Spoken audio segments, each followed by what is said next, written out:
Why the nastiness won't end on election day. The 2016 presidential election has been one of the ugliest races in the nation's political history, and its after effects could be even worse. No matter who wins on Tuesday, half the country will be angry. If Donald Trump wins, Democrats will blame FBI Director Jim Comey. If Hillary Clinton wins, Trump and his supporters will likely blame the GOP establishment for not uniting behind him. And that's just the beginning. If Clinton wins, Republicans in Congress are already talking about years of investigations and even the possibility of impeachment.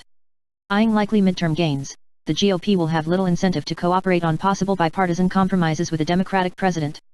If Trump wins, he'll need to deal with a Democratic establishment that will be hoping to gain congressional seats in 2018 and make him a one-term president by 2020. Former Speaker Newt Gingrich, RGA, a Trump supporter, summed up the situation on Sunday. Tragically, we have drifted into an environment where if Hillary is elected, the criminal investigations will be endless, he said on NBC's Meet the Press. And if Trump is elected, the opposition of the government employees will be so hostile and so direct and so immediate, we are in for long, difficult couple of years, maybe a decade or more. In a normal election, the losing candidate offers a concession speech that seeks to unite the country in some way. After this campaign, which some parents have shielded their children from due to the R-rated content, it's anyone's guess if that will happen. Here's a quick look back at the concession speeches of the last 4 presidential cycles.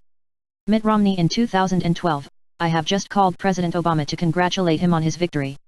His supporters and his campaign also deserve congratulations. His supporters and his campaign also deserve congratulations. I wish all of them well, but particularly the President, the First Lady and their daughters. John McCain in 2008, in a contest as long and difficult as this campaign has been, Obama's success alone commands my respect for his ability and perseverance. But that he managed to do so by inspiring the hopes of so many millions of Americans who had once wrongly believed that they had little at stake or little influence in the election of an American president is something I deeply admire and commend him for achieving. John Kerry in 2004. Earlier today, I spoke to President Bush and I offered him and Laura our congratulations on their victory. We had a good conversation. And we talked about the danger of division in our country and the desperate need, for unity, for finding the common ground, coming together. Today I hope that we can begin the healing. Al Gore in 2000. Now the U.S. Supreme Court has spoken. Let there be no doubt, while I strongly disagree with the court's decision, I accept it. I accept the finality of this outcome, which will be ratified next Monday in the Electoral College. And tonight, for the sake of our unity as a people and the strength of our democracy, I offer my concession. The loser on Tuesday night would be wise to read these speeches, and mimic them. Yet even if such a speech is given, there is likely to be little unity in Washington or in a divided country. Here's what is likely to happen. If Clinton wins, Trump and his movement are not going silently into the night. If Trump launches some kind of media enterprise, as has been widely expected, the GOP nominee would have a megaphone to go after his enemies, Democratic and Republican alike. The first target could be Ryan, who has drawn the ire of Trump and his campaign chairman, Breitbart News executive Steve Bannon. Bannon has talked of wanting to end Ryan's career, and Trump, in an interview with Fox News' Bill O'Reilly last month, suggested Ryan wouldn't be speaker after the election. Trump could urge GOP lawmakers to oppose Ryan for speaker in January. Such a move would put Republican lawmakers who represent pro-Trump districts in a very difficult position, and could conceivably make it tough for Ryan to get to 218 votes in a floor election. The 46-year-old Ryan has no obvious successor. If Ryan isn't the speaker in 2017, the House could devolve into utter chaos. Ryan on Friday said he will run for speaker again, and he is well respected in his conference. But the path forward is far from certain.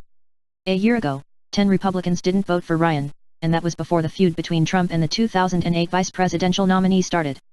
The 2020 fight will begin on Wednesday, and this will also complicate life for the new president and congressional leaders.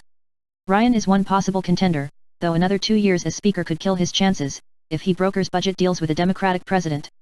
Senators Ted Cruz, Texas, Tom Cotton, ARC, and Ben Sasse, Nebraska, are among the other likely Republican candidates in Congress. Clinton might face a primary challenge herself in 2020 if she is elected president. Every one of her moves will be scrutinized by the left, which is emboldened by Senator Bernie Sanders, IVT, strong showing in the Democratic primary and the surging clout of Senator Elizabeth Warren, D-Mass. Advisors to both President George W. Bush and Obama worked hard to avoid a primary challenge. Clinton might not be able to. If Trump wins. The mantra from Trump supporters is lock her up, and the GOP nominee has repeatedly promised he would throw Clinton in jail should he win. That would make for a divisive and historic first 100 days. Perhaps it is likely that a President Trump would defer to federal authorities and back away from the vow, but it won't be easy. As commander-in-chief, Trump would have to work with GOP leaders who publicly criticized him. And many Democrats would likely claim voter suppression led to Trump's win and wouldn't view him as a legitimate president. Republicans critics of Trump, including those in the Never Trump movement, wouldn't be converted, at least not in the beginning of a Trump administration. Trump, like Clinton, would need to watch out for a primary challenge in 2020. However, a President Trump would probably have the luxury of a Republican-led House and a GOP-controlled Senate.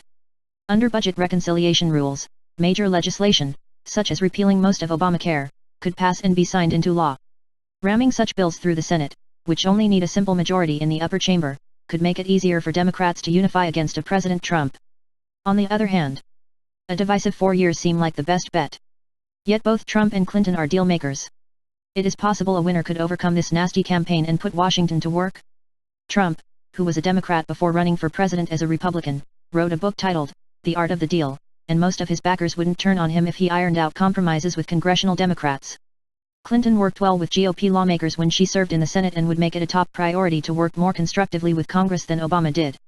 Furthermore, Clinton insiders say the former Secretary of State is better at governing than campaigning. Both presidential hopefuls are open to compromise. But the issue isn't their willingness to strike a deal. It's whether the opposing party would be willing to give the new president major victories. And whether the right or the left would give their president a pass to find common ground.